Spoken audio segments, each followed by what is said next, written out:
When my daughter told me to stop calling her unless it was important, I didn't argue. I smiled, closed my phone, and called my lawyer. 3 days later, she got a letter. She was no longer in the will. Before I take you into this story, make sure to subscribe to the channel and let me know in the comments where you're watching from. I love seeing how far these stories reach. My name is Richard Cole. I'm 67 years old, a retired school principal, and a widower. I've lived in the same house for more than 40 years, the one I bought with my wife, Margaret, when we were young and full of dreams. She's been gone for 5 years now, and not a day passes that I don't think about her. Since retirement, my life has slowed down. I spend mornings tending to the garden, afternoons reading on the porch, and evenings watching old movies Margaret used to love. The house is quiet, sometimes too quiet, and I often reach for the phone just to hear a familiar voice. That voice has always been my daughter, Amelia. She is 29 now, building her career, busy in the city. I call her often, maybe more than I should, not because I have urgent news, but because I miss her. A short conversation with her brightens my day. When I hear her voice, it feels like I still have a piece of Margaret here with me. I remember when Amelia was a little girl. She would run up the driveway after school, her backpack bouncing, and shout, "Dad, guess what happened today?" We'd sit at the kitchen table, and she'd tell me every detail of her day. Back then, she loved to talk. Back then, she wanted me to be part of everything. But lately, things have changed. My calls go unanswered. When she does pick up, her tone is sharp, impatient, like she has somewhere better to be. It hurts, but I tell myself she's just busy, that young people today live fast and don't mean any harm. I hold on to memories of when she was little, when she promised, "Dad, I'll always be here for you." That promise felt unshakable, but I didn't know how quickly it could be broken until one phone call changed everything. It was a Wednesday afternoon, and the house was quiet except for the ticking of the old clock in the hallway.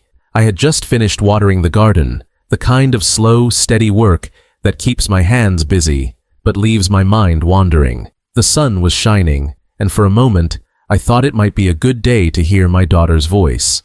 I wiped my hands, picked up the phone, and dialed Amelia. She answered on the third ring, but her voice was sharp, as if I had interrupted something. "Hi, Dad. What is it?" I smiled to myself, ignoring the edge in her tone. "Nothing urgent. I just wanted to check in, see how your week's going. Did you ever get that new couch you were talking about?" There was a pause, followed by a sigh. I could picture her rolling her eyes, even though I couldn't see her. "Dad, I'm really busy. I've got a meeting in a few minutes. You can't keep calling me about small things like this." Her words stung, but I tried to keep my voice calm. "Small things? Amelia, I just wanted to talk to you. Hearing your voice, that's important to me." She let out another sigh, this one heavier, more impatient. "Look, I don't mean to sound harsh, but you call me all the time. Half the time it's just about what you cooked for dinner, or some TV show you're watching. You need to stop calling unless it's important." I froze. The words settled my chest like a weight. Important, as if my life, my thoughts, my need to stay connected to my only child didn't qualify. I could feel my throat tightening, but I forced myself to respond. "Amelia, don't you see? Talking to you is important to me. You're my daughter. You're all I have left." Her voice didn't soften. If anything, it grew colder. "Dad, please, I don't have time for this right now. Just only call if it's something urgent, all right? I really have to go." And then, before I could find the words to stop her, the line went dead. She had hung up. I stood there in the kitchen with the phone pressed to my ear, listening to the hollow silence that replaced her voice. My hand trembled as I set it down on the counter. For a moment, I just stared at the wall, unable to move. I had spent years teaching students about respect, about compassion, about listening to others, and yet my own daughter had dismissed me as though I were nothing more than an annoyance.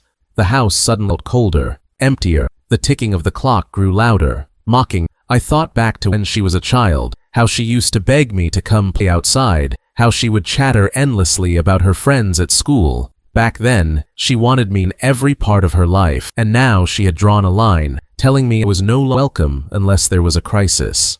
I walked over to the mantel where Margaret's photo sat in its wooden frame. She was smiling, her eyes bright, her hand resting gently on Amelia's shoulder when she was a teenager. I whispered to the picture, "Did we do something wrong, Margaret? Did I?" But no answer came, only the echo of my own voice in the empty room. As the hours passed, the pain of that call turned into something else. It wasn't just realization. Amelia didn't value us in her life. To her, I wasn't a father worth listening to. I was just another distraction. That night I lay awake, staring at the ceiling. I thought about all the years I'd worked, saving money, building a life, making sure Amelia had everything she needed. I thought about the sacrifices Margaret and I made, how we skipped vacations so we could pay for Amelia's college, how I stayed late at work to ensure she had a stable future. Every choice we made was with her in mind. And now, with Margaret gone, Amelia was the only family I had left, but she didn't see me as family anymore. She saw me as a burden, a man whose calls were only worth answering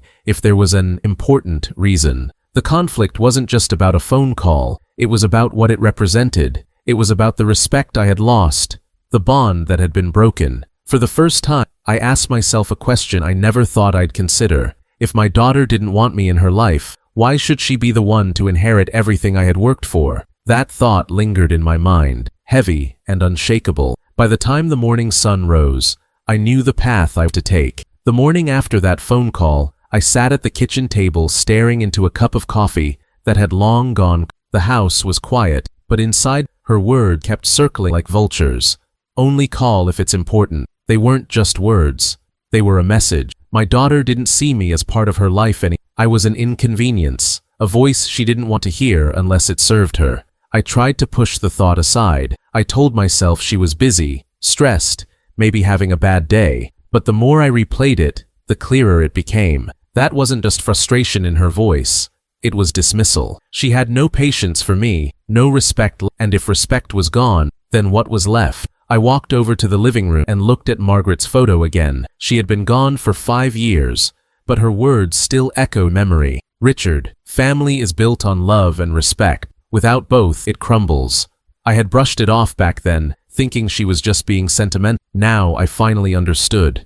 Our family had crumbled, and I was standing in the wreckage. I stood there, weighing what to do. Part of me wanted to call Amelia back, to beg her to reconsider, to remind her of everything we had been through together. But another part of me, the part that still carried pride and dignity, knew that begging wouldn't change anything. Respect isn't something you plead for. It's something that has to come freely. That was when I made my decision. If my daughter believed I was not important, then I would act accordingly. I reached for the phone again, but this time I didn't dial Amelia. I dialed a different number, one I hadn't called in years. David Harper, my lawyer. David had been with our family for decades. He helped Margaret and me when we bought our first house, when we set up Amelia's college, and when we first drafted our will. He was steady, reliable, and above all, honest. When he answered, his voice was warm as always. "Richard, it's been too long. How are you holding up?" I took a breath. "I've been better, David. Listen, I need to make a change to my will." There was a pause on the line. A change? What kind of change are we talking about? I swallowed hard, the weight of my decision pressing down on me. "I want Amelia removed. She is no longer to be a beneficiary." David's voice grew careful, almost hesitant. "That's a serious step, Richard. Are you sure you want to go that far? She's your daughter." I closed my eyes. I could still hear Amelia's voice from the day before, sharp and cold. "Only call if it's important." I nodded, even though he couldn't see me. "I'm sure, David." She made it clear that I am not important to her anymore, and if I don't matter in her life, then why should my life's work matter in hers? He let out a slow breath. "All right, if that's what you want, we'll draft the paperwork. Do you want to leave your estate to someone else? A charity, perhaps?" I thought about it for a moment. The answer came quickly. Yes. I wanted to go to a scholarship fund in Margaret's name. She always cared about helping students. "Let her memory live on that way," David agreed, and we set an appointment to finalize the details. As I hung up the phone, I felt an unexpected calm wash over me. For the first time in conversation with Amelia, I felt in control again, not out of anger, not out of revenge, but out of dignity. The next 3 days, slowly but peacefully, I worked in the garden, pulling weed, planting fresh flowers, as if to clear my mind with the soil. I reread some of Margaret's old letters, the ones she wrote when Amelia was born. She wrote about our daughter to grow up respectful and grateful. Reading those words now, I realized that dream had slipped away. At night, I sat on the couch and listened to the crickets. The silence didn't feel as heavy anymore. I had made my decision, and I stood by it. My daughter had drawn a line between us, and I had finally accepted it. On the third day, I received confirmation from David that the documents had been filed and mailed. Amelia would soon receive a letter that would change everything. I leaned back in my chair, watching the sun dip below the horizon. I whispered to Margaret's photo in my mind, "I hope you understand, love. I did this not to punish her, but to remind her of what really matters." And as the stars began to appear in the night sky, I knew the true turning point had arrived. I wasn't just a man waiting for respect. I was a man who had acted on his worth. 3 days after my call with David, I sat on the porch with a glass of iced tea, watching the mail truck drive by. I knew the letter had been sent, and I imagined Amelia receiving it in her sleek downtown apartment, tearing it open without a second thought. She would be expecting something routine, maybe paperwork for taxes or an update about the trust. What she would find instead was a legal document confirming she was no longer in my will. That evening, as the sun dropped low and shadows stretched across the yard, my phone began to buzz. Once, then again, then a third time. I didn't pick up. I let it ring and fall silent. After the fifth call, I finally reached over and looked at the screen. Amelia. Her name glared back at me. I set the phone down. For years, I had chased her calls, eager to hear her voice, desperate to feel connected. Now, I wasn't in any hurry. I wanted her to sit with the weight of that letter, the same way I had sat with the weight of her words. By the seventh call, curiosity won out. I pressed the green button and held the phone to my ear. "Dad!" Amelia's voice exploded through the line, high and panicked. "What is this letter? Tell me this is some kind of mistake." I stayed quiet for a moment, letting her words hang. Finally, I said calmly, "No, Amelia, it's no mistake." Her tone shifted from panic to anger. "You can't do this to me. I'm your daughter. Everything you have, everything you built, it's supposed to come to me. Why would you cut me out like this?" Her words pierced me, but not in the way she thought. She didn't sound hurt about losing me. She sounded hurt about losing what I had. I took a slow breath. "Do you remember what you told me the other day? You said not to call unless it was important. Well, Amelia, this is important. This is the result of those words." She scoffed, her frustration rising. "Dad, I didn't mean it like that. I was just busy. You're blowing things out of proportion. Families don't do this to each other." I sat up straighter, my voice steady. "Families respect each other, Amelia. Families listen, even when they're busy. Families don't tell each other they're unimportant. That day, you made it clear I didn't matter in your life anymore, so I acted accordingly." There was silence on the other end for a moment, followed by a shaky breath. "You don't understand. I didn't mean to hurt you. I was under pressure. I just need you to forgive me. Please, Dad, don't do this." Her voice cracked on the word, "please," and for a split second, I heard the little girl she used to be, the one who used to run into my arms, the one who once said, "Dad, I'll always be here for you." But the years of distance, the sharpness of her words, and the cold dismissal from just days before, they all weighed heavily. I couldn't let a moment of panic erase the truth of how she'd been treating me for years. "I will always love you, Amelia," I said softly, "but love isn't enough without respect. Your mother and I worked hard to build a life, and I wanted that life to be a gift for you, but you've shown me that you don't value me, only what I can give you. That's not how family works." Her voice grew desperate, trembling now. "Dad, don't say that. I do value you. I didn't know how much my words hurt you." I closed my eyes, imagining Margaret beside me. I could almost hear her saying, "Stand firm, Richard. Teach her the lesson she needs, not the one she wants." "This isn't about hurting me, Amelia," I said firmly. "This is about teaching you something I should have taught you long ago. Respect is not optional. Without it, love turns hollow. That letter wasn't meant to punish you. It was meant to remind you." On the other end, I heard her sniffle, her anger finally breaking into tears. "I don't want your money, Dad. I just don't want to lose you." I let her words settle. Maybe for the first time, She wasn't thinking about herself. Maybe the letter had finally opened her eyes. "I'm still here," I told her. "But the will is changed. The estate will go to a scholarship in your mother's name. That's where it belongs. Your mother always wanted to help others, and now she will, even after she's gone. If you want something from me, Amelia, it won't be found in my will. It'll be found in the way you treat me while I'm alive." Silence filled the line again. I could hear her breathing, slow and uneven, the weight of my words sinking in. For once, she had nothing to argue. We ended the call quietly. She didn't yell, she didn't beg again. She simply said, "I'm sorry, Dad," before hanging up.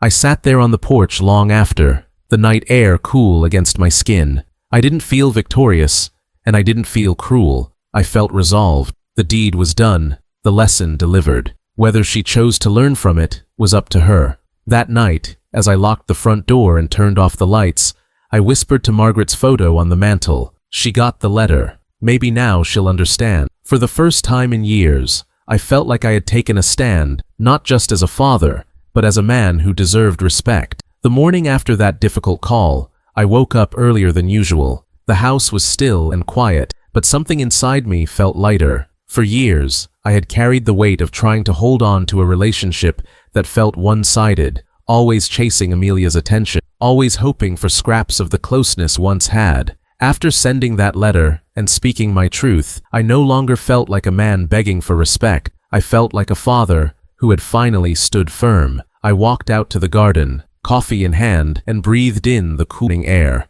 The flowers I had did just days earlier had begun to bloom, their colors spreading across the soil. It struck me that growth often comes after pruning. Sometimes away what isn't to allow what matters to thrive. That was what I had done with Amelia. Not cut her out of my heart, but cut away the entitlement had grown like weeds between us.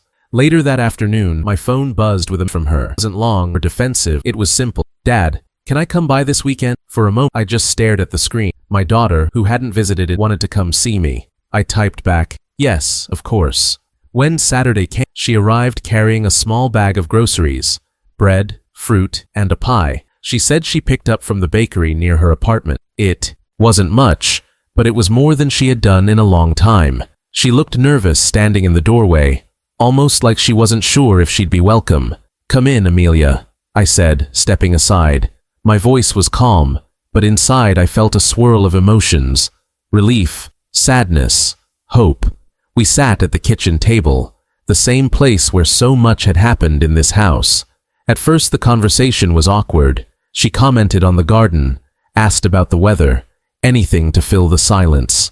But eventually, her eyes filled with tears, and the words she had been holding back came pouring out. "Dad, I'm sorry.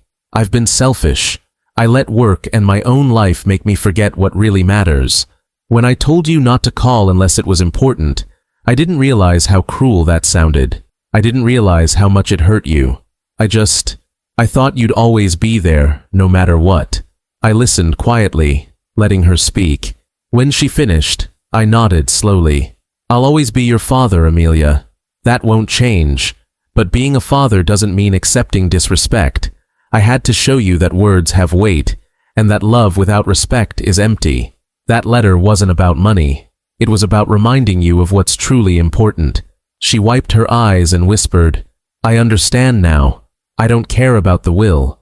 I care about you." In that moment, I saw a glimpse of the daughter I once knew, the girl who used to chatter endlessly at the dinner table, the girl who once promised she'd always be there for me. Maybe she had lost her way, but she hadn't lost her heart. We spent the rest of the afternoon talking, not about wills or money, but about life. She told me stories about her job, about the stress she had been under, and for the first time in a long while, she listened to me too. It wasn't perfect. The distance we had built over the years wouldn't vanish overnight, but it was a start. As evening settled in, I found myself looking at Margaret's photo on the mantel. I imagined her smile, her gentle nod, as if to say, "You did the right thing." She had always believed in teaching lessons with love, and though my way had been painful, it had opened Amelia's eyes. The real inheritance I wanted to leave my daughter wasn't money or property. It was values, respect, love, and gratitude. The scholarship fund in Margaret's name would carry on our legacy, helping young people build a future.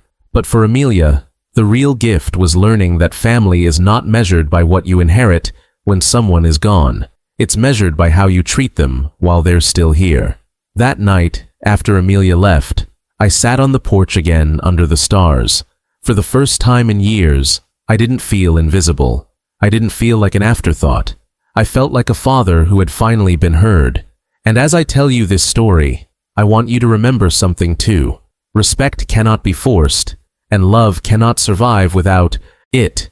Sometimes the hardest decisions we make as parents are the ones that teach the most important lessons.